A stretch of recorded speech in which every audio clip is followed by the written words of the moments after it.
สมมุติว่าโบกไปคันแล้วตัวนี้แล้วแม่นโบกเบิดเลยพอนอกใน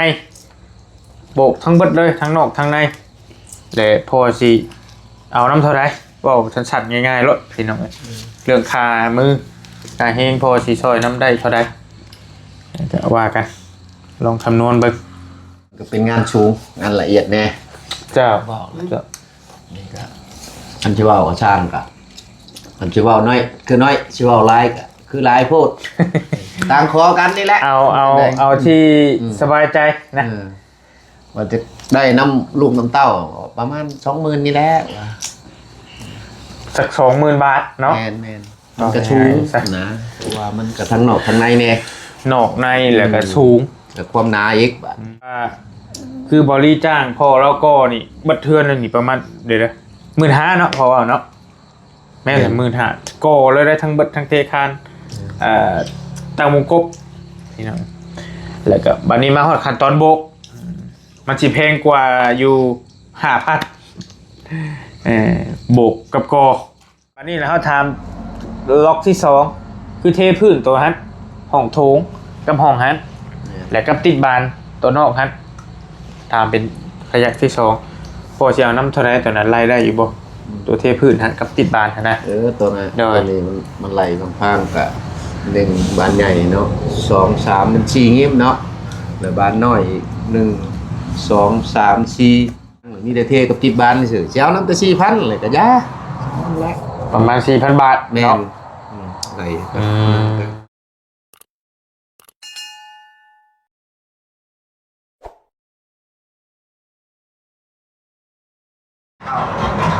โอเคมาพี่น้องมาทีเตอร์มากินข้าวกินน้ำน้ำกันเด้อวันนี้เด้อพี่น้องเด้อกินข้าวน้ำพอสร้างกับหมอตั้งมาขัดบ้างได้แล้วพอได้ละเบิ่งเอานี้ดึงไว้โอเคมันก็พี่น้องทักทายสบายดีกันยำคำยำมืดมากินข้าวแรงน้ำกันบัดนี้ในคลิปนี้กับบอลลี่ซิมาถามทางพอสร้างเพิ่นเนาะเรื่องขั้นตอนต่อไปถามไม่ล่วงหน้าที่สิดอกแต่ก็ซิมาไล่เบิ่งเงินรวมคำว่ามันสิพอหรือบ่พอตัวนี้ก็ยังบ่ทันว่านะพี่น้องเนาะเบิ่งตัวจริงก่อนมีแต่สิถามแล้วตัวโบกนี้ตัวโบกเลยแล้วสิเอาน้ำเท่าไรโบกหมดเลยนอกในพี่น้องแล้วก็ตัวเทพื้นน้ำเนแล้วก็ติดบานน้ำเนฉันซะถามเราเป็นซองขยะนะซองรายการประมาณนี้พี่น้องมันก็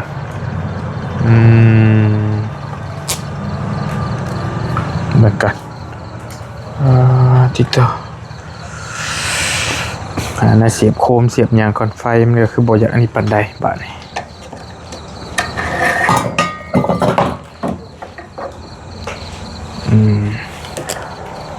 หิวเนาะชมเจ้ากันเนาะเบิ่งคือสิบ่อยากปานใดเบิ่งคือสิบ่อยากเข้าอยากน้ำ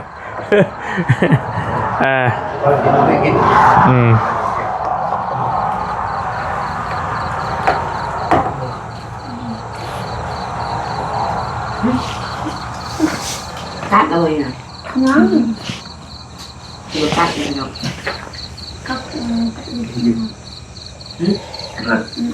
บอก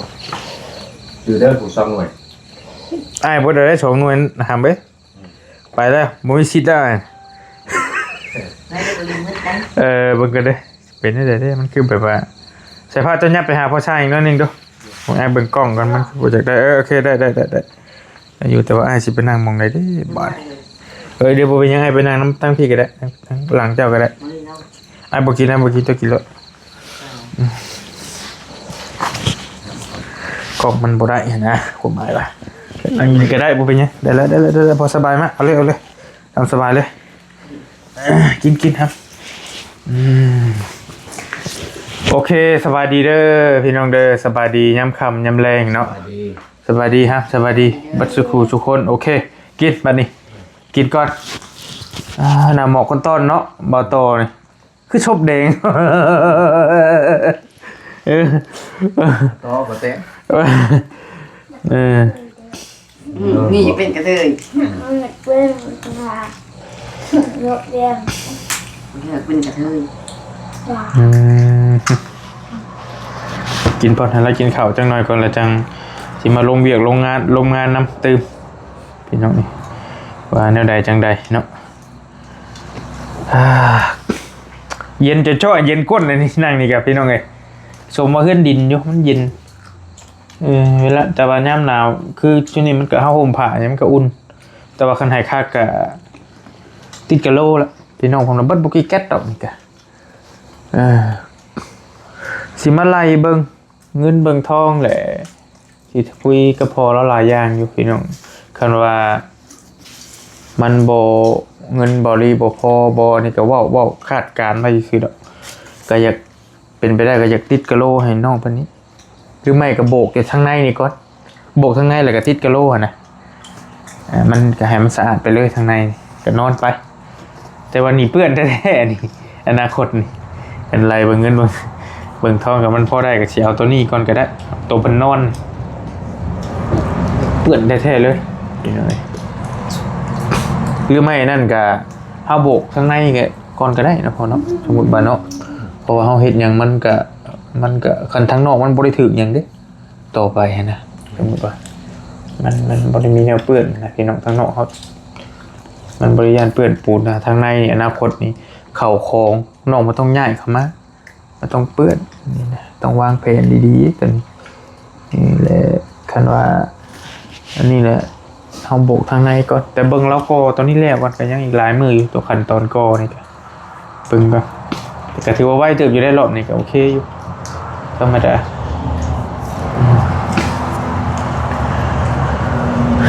กินก่อนกิน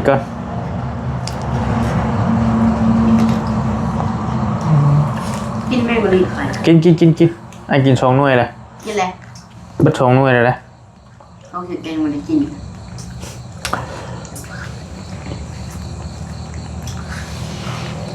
เขากินพวกเจ้าเขาเป็นหนึ่ง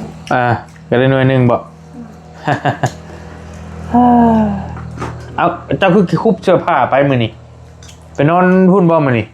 เลย เป็นยังคือไปนอนพุ่น ยอมรับ นอนบ่หลับว้าวเสียงดังบ่นอนนี่องอิงบ่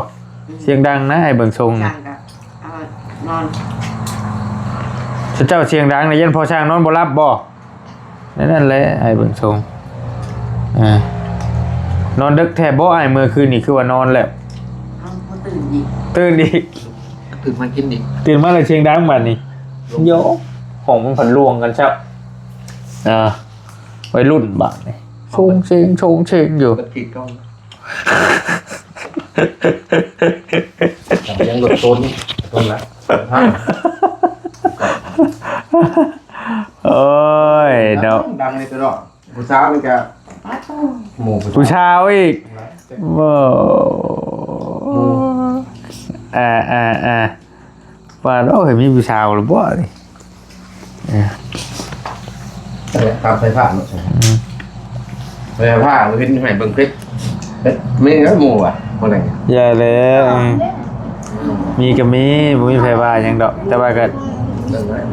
ต่อสิ แต่ว่าตามหลักมันก็ยังน้อยโพดทำนี่ป้าบ่ทันจักหยังคันว่าสิเอาเมียอีกก็ได้ เขาไม่ได้ กินก่อนครับกินก่อนลูก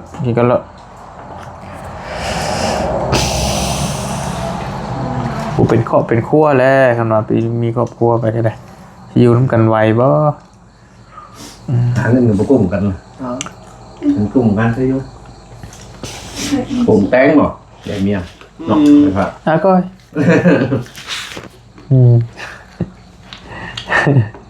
ใหญ่เนาะ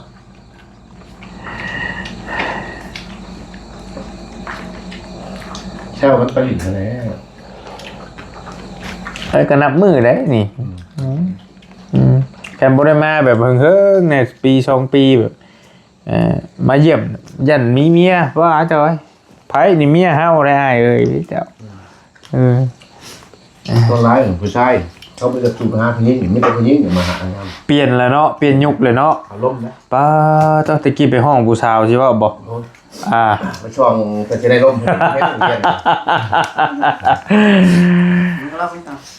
อันนึกถึง ถึงเป็นเลาะเนาะช่วงทำน้องๆเพิ่นนี่แหละ ไปน้ำหมูรุ่นอ้ายนี่ไปห้องแล้วผู้สาว หมาได้ลงนะ ผู้สาวเพื่อนใดงามๆเนี่ยเว้ยหัวบันไดบ่เห็นพุ่นละหมู่ก็พาไปห้องแล้ว ก็ยันหมูไว้ถอดก่อน สมมุติเราผู้สาวชื่อพรบ่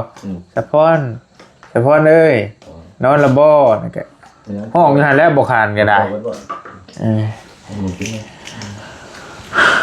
คนละจักหน่วยแล้วแบ่งบ่พอก็ไปตบอีกบ่เป็นหยังกำลังมือหน่วยงานสูงกับเวลาแล้วก่อแล้วที่แนวบทที่ ปิ่งเลย งานชั้นสูงบ่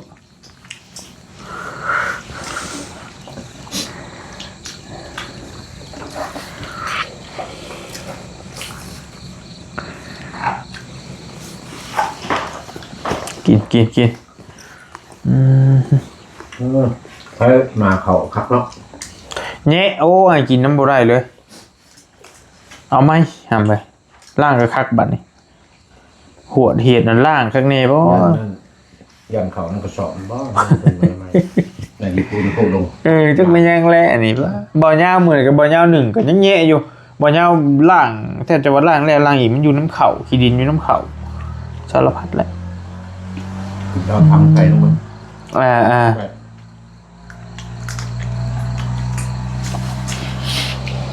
มือให้อีกทั้งกันมาหนึ่ง ที่แล้วยำลมตั้งเทียมาแล้วจะเทียพระถ่ายพระกินแล้วมันจะตู้เบลเห็นมึงเขาบอกโว้ยบาลีเดียงแห้งไงคือบาลีป่ะ เบิ่งบ่จันบ่จันท่วงบ่ เงี้ยบ่ ไงเบิ่งคลิปเพิ่นอยู่ตะปุยคือบอลลี่ใช่บ่ซะ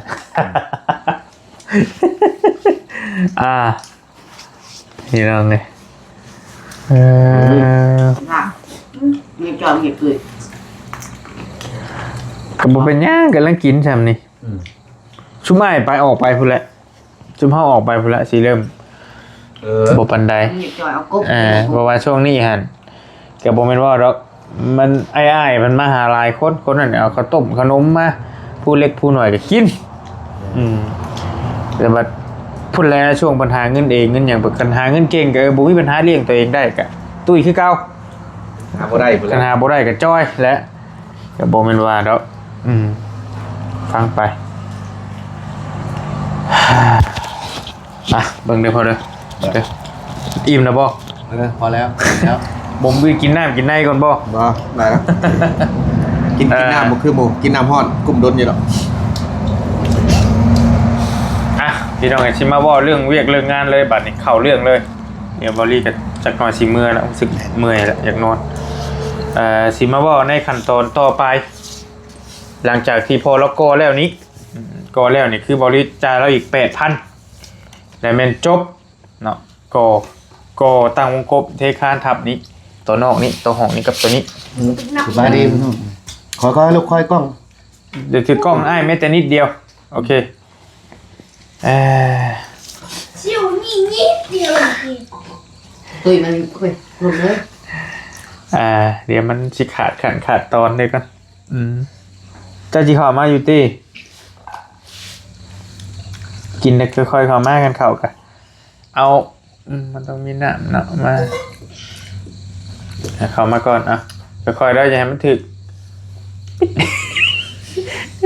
เดี๋ยวก็โอเคมาวันนี้ เนี่ยเลย ว่าย่านปานนั้นเห็นว่ากันนะนั่งลงนี้นั่งลงเลยหันหน้าไปโอเคมันกระชิบังเนาะกระชันจะมานั่งหลังนี่มานั่งรถนี่โบเป็นไงมานั่งมันยังมั้ย นั่งนี่ โอเคมากินมันสิเห็นกันนี่นะมันสิบ่เห็นกันโอ้วัดใช้หัวตัวเองนี่ก็มีเนาะโอ้ยหามไว้ พักต่อไป บักต่อพาเฮ็ด เจ็บเด้ไผ่ที่นางเนียวเถอะวะ ฟังไอ้ชิว่าเจ้าอยู่ชื่อแล้วบ่ต้องเว้าหยังเด้อไอ้ชิว่าก็พอสร้างเด้อ สิถามเล่าขั้นตอนสมมุติว่าโบกไปขั้นแล้วตัวนี้แล้วแม่น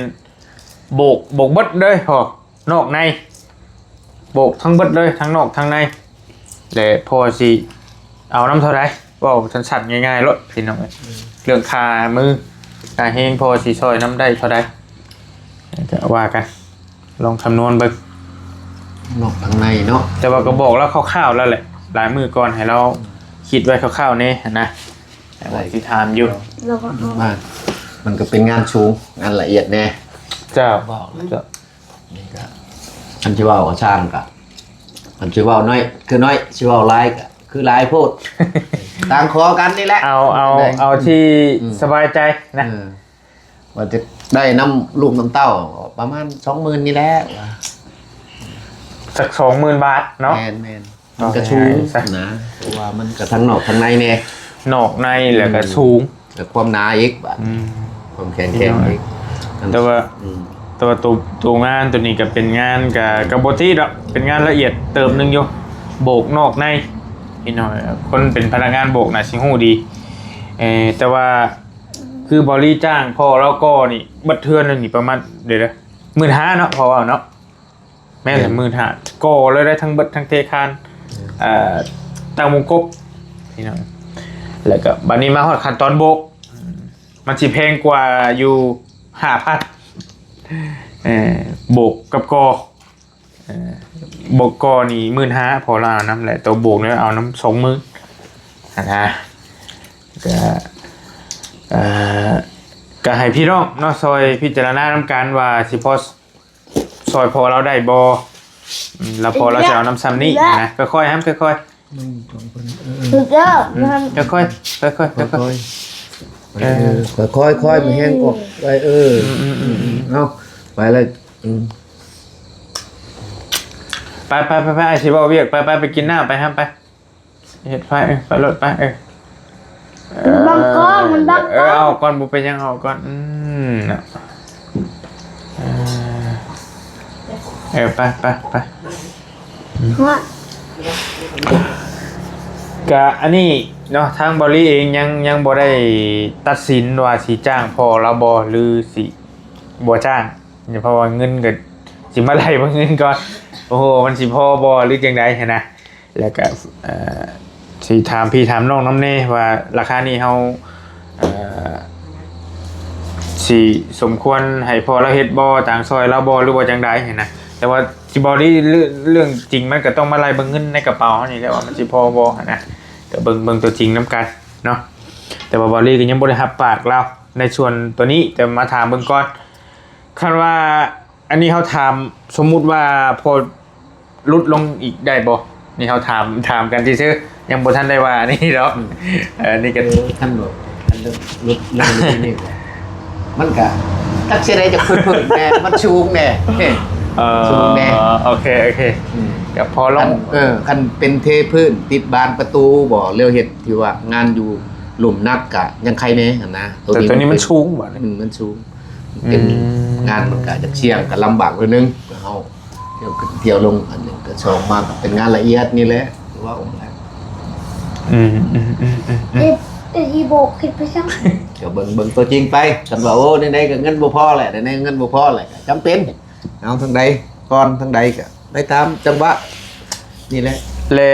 เบิ่งได้เฮาอันตัวนี้เนี่ยคือเรามันอยากอืดอยู่เพราะเราก็มันคงชงสิหลายมื้อนะอย่ามันคันว่าสิลดก็คือสิอยากมัน มันหลายนอกในก็เข้าใจรีตอนนี้ก็บ่ว่ากันเลยว่ายังไงก็พอเราอยากได้อยู่ประมาณสัก2 มื้อนี่แหละไปประมาณนี้คันว่ามันเป็นไปได้เห็นนะเลยบัดนี้แล้วเฮาถามล็อกที่2คือเทพื้นตัวฮั่นห้องโถงกับห้องฮั่นและกับติดบานตัวนอกฮั่นถามเป็นขยักที่2พอสิเอาน้ำเท่าไหร่ตัวนั้นไล่ได้อยู่บ่ตัวเทพื้นฮั่นกับติดบานหั่นนะตัวนั้นตัวนี้มันไหลพังๆกับ1บานใหญ่เนาะ2 3มัน4งิ้มเนาะแล้วบานน้อย1 2 3 4 5 6 7ผู้ที่8งิ้มเนาะ8งิ้มตัวบานน้อย8งิ้ม บานใหญ่2งิ้มนี่เป็น12บ่8ก็เป็น10 ไม่เด้ออันนี้ แล้ว ส ตั อ ว ง นี้ก็8เลยก็90 11 12ทั้งน้อยทั้งใหญ่ได้ เดี๋ยวครับเบิ่งกันไม่นแหละโอเค ตัวนี้ก็ ลืมประตูลืมประตูตัวนี้แม่น12ใบ แม่น 12ใบ คันว่าบ่โบกบ่ยังมีแต่เทกับติดบ้านซื่อสิเอานำแต่ 4,000เลยก็ยา ประมาณ 4,000 บาท แม่น เนาะ ไหลมันกระตุกอยู่ 2,000 ไปปลายคันในบนเฮาติดบ้านเฮาไหลไปกี่ๆนะแต่ว่าอันนี้มันก็ไหลลบอยู่ในนะหารฉะนั้น 4,000 นั่นแหละยะทั้งเทพื้นกับติดบ้านได้อยู่ โอเคพี่น้องเอ้ยอันนี้ก็ถามเบิ่งว่าเฮาสิพอจ้างได้ตัวใดนี่เนาะ แล้วรีบจะชิโบกแกพี่ชัก เอ้า บ่โบก บ่โบกบ่ใช่ครับ บ่มีเงินเนาะ บ่โบกก็ยาเนาะ เออ โอ้บอกง่ายไปก็ยังดีเลย บ่โบกบ่ยาจ้างเทพื้นนี่ก็ช่างกับเมื่อเฮ็ดเฮือนช่างแล้วบัด เจ้าชิโบเฮ็ดผู้ชายคนว่า นะ เลยอยากพูดเหมือนเจ้า อยากเมื่อกันก่อน อย่า เมื่อ นั่นจบดีลูกจบดี เมื่อกับเมื่อย่างเงี้ยเมื่อแล้วก็มา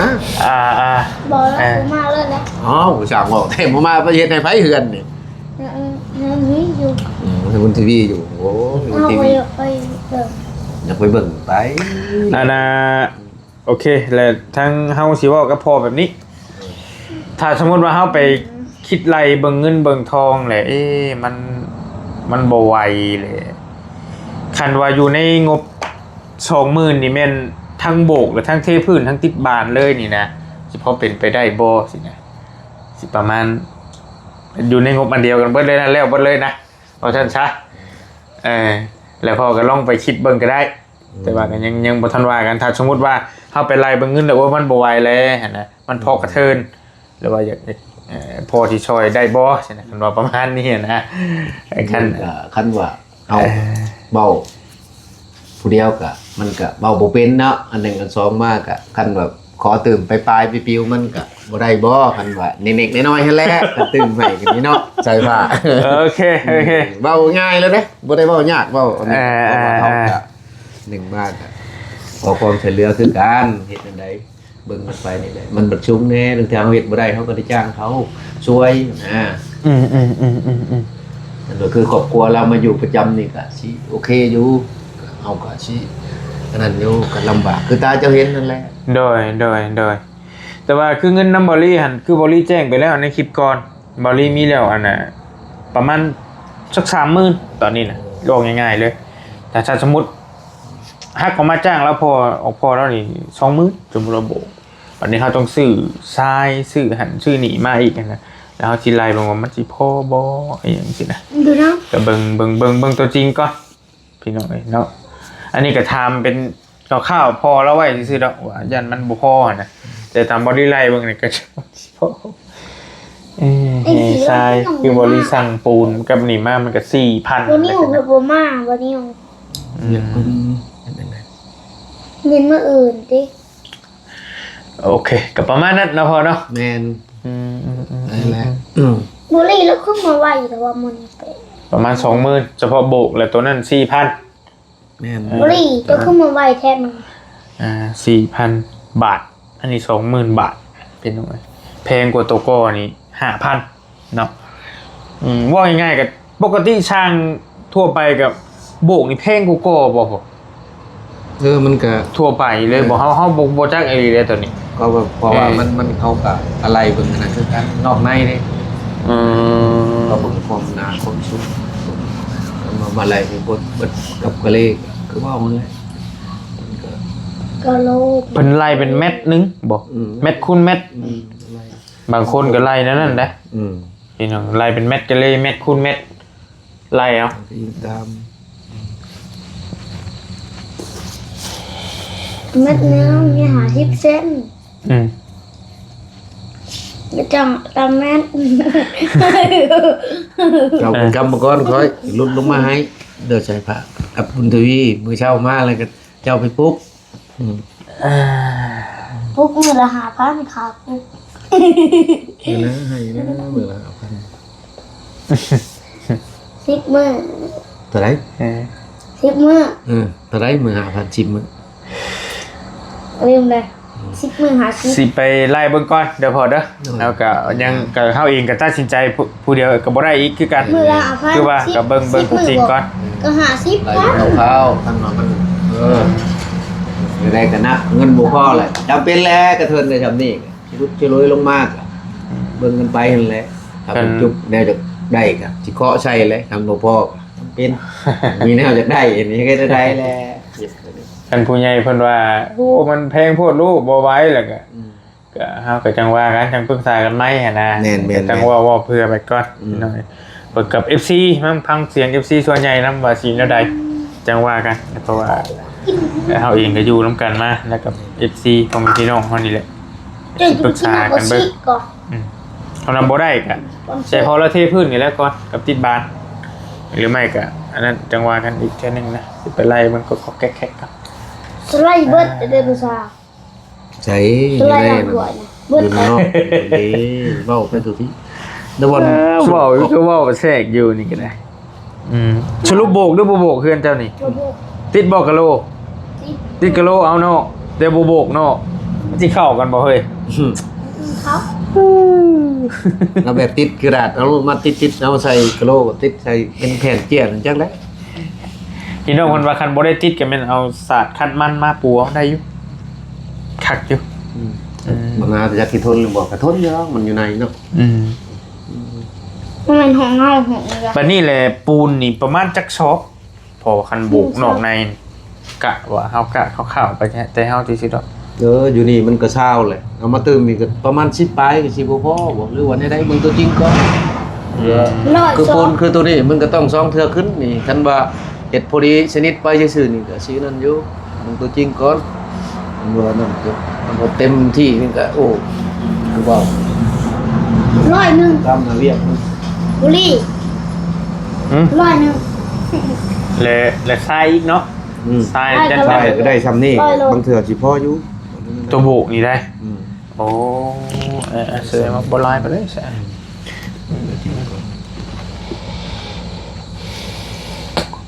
โอเคแล้วจังว่ากันซะนะเบิ่งตัวจริงนำกันพี่น้อง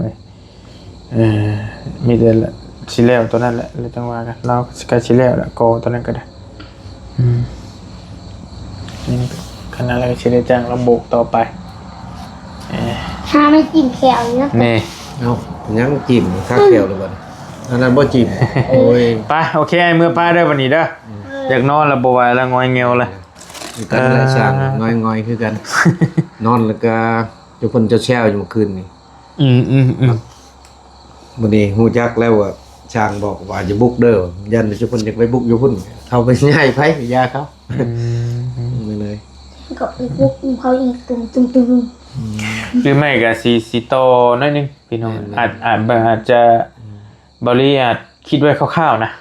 อาจจะให้เราเทพืชแล้วก็ติดบานหรือไม่ก็อาจจะให้เราโบกเฉพาะห้อง2ห้องเขาบังคับเพิ่นนี้หรืออาจจะเอากะโลมาติดให้ทางนอกยามันท่านนี้ก็ยามันจังว่ากันนะอะไรบางงบมันบ่พอเลยอยากเอาตัวมองเพิ่นอยู่นี้นะตัวเพิ่นอยู่นี่ให้มันอันนี้ก่อนจังว่ากันจังมาไล่กันอีกเทื่อนึงตัวน่ะติดกะโลปอกแปกคันป้านี่เปื้อนแท้ๆป้าคันว่าโบกคันว่าเฮ็ดหยังเบิดเลยงบมันสิเบิดแล้วสิบ่มีตัวติดกะโลอีกบ่หรือว่าจังได๋ ๆใช่กะโหลกอ่ะ บ่ใช่ก็ได้น่ะเปื้อนซ้ำน่ะใส่กะโลใครได้มันหมื่นแน่ปัดออกง่ายนี่ไอ้เบิ่งอันนี้ป้าโธ่ขี้ฝุ่นขี้เพื่อจักมาแต่ใส่ จอดรถคือพวกว่าจะสาดปงมันก็อยู่ ให้ว่าหลังตีนกูมาให้เขา โอ้ยแมลงล่างใช่บ่ เลิกได้แล้ว โอเคป้าโอเคแล้วพอเด้อขอบใจได้หลายจะเมื่อไรเบิ่งเงินเบิ่งทองก็จังว่ากันพอบ่พอนั่นได้ก็จังมาลงกันใหม่อีกพี่น้อง ตามขั้นตอนนั่นละ ค่อยๆเป็นค่อยไปจังว่ากันมาพี่น้องไปทุบ ไปดิ ไปครับปิดเองบอกไปแล้วสุดท้ายเจ้าเนาะมองแม่งไปเลยไปง่ายดีเหรอพี่น้องประมาณ3 มื้อ 3-4 มื้อไปยังหึงแล้วก็แล้วได้ก็นี่นี่มันก็ว่าอยู่เหมือบขึ้นอยู่พี่น้องเพราะว่าวงกบเฮานี่ก็โอ้ตายวงกบนี่ก็ใหญ่ได้วู้ก็บักลายนึงนี่ก็ได้ก็ได้ละห้องตัวนี้ก็ สิจำเลยเด้อันนั้นก็แกะตอนนั้นกอยบืนกันเรียบร้อยแล้วคิมมิมแล้วก็ได้จังว่ากันพี่น้องเอ้ยอันพอจะลืมเก็บไข่ไว้นี่เด้อยันมาฆ่าไปเรียบร้อยเลยโอเคไปพี่น้องบอลลี่ขอโตวเดินทางจบคลิปปิดคลิปไว้เพียงซ้ำนี้ก่อนบัดนี้ก็มาลมราคากับพอสร้างแล้วว่าในขั้นตอนต่อไปเฮาสิจ้างสิหาเราทำได้เราสิว่าราคาจำได้กับฮู้แล้วบัดนี้คือทั้งพ่อเราก็แจ้งไปว่าถ้าโบกนอกในเบิดเลยนี่แม่นเราเอานำ 20,000 บาทรุดกับอยากอืดเราอ่ะมันสูงมันใหญ่เฮ็ดยากในจังน้อยงานละเอียดแล้วก็ตัวเทพื้นนี้นะพี่น้องเทพื้นนี่เทพื้นห้องโถงกับทั้งหน้านี้กับห้องนี้ติดบานประตูเบิดเลยในเวลาน้ำ 4,000 บาทเท่านั้นแต่ว่าโบกนอกในโบกเบิดเลยทั่วเบิดเฮือนนี่เลยในเวลาน้ำ 20,000 บาท ราคาสิสูงกว่าตัวก็เบิดเฮือนนี่แล้วน้ำ10,000แค่ 15,000แต่ว่าตัวโบกนี่สิแพงกว่า 5,000 บาทเนาะประมาณนี้ถ้าว่าเฮามาไล่เบิ่งเงินเบิ่งทองมันบ่ไหวอีหลีก็เราก็อาจจะลุ้นให้ได้อีกเล็กน้อยลุ้นได้บ่หลายว่าซั่นเนาะเอาก็จังว่ากันใดๆก็ได้อยู่ดีมีแฮงโชคมาร่ำรวยเด้อพี่น้องเด้อขอบใจขอบคุณขอบคุณหลายๆทางพ่อแม่พี่น้องเบิดชูผู้ชูคนที่ติดตามรับชมเนาะเบิ่งตัวจริงไปนํกันแล้วจังว่ากันเนาะอยู่ดีมีแฮงโชคมาบ่รีขอตัวเดินทางก่อนเมื่อยแล้วขอเมื่อพักเมื่อพรก่อนบ๊ายบายเด้อพี่น้องเด้อพิจารณาซอยกันส่งมาหากันว่าเห็นสมควรเท่าใดก็จังว่ากันบ๊ายบายเนาะ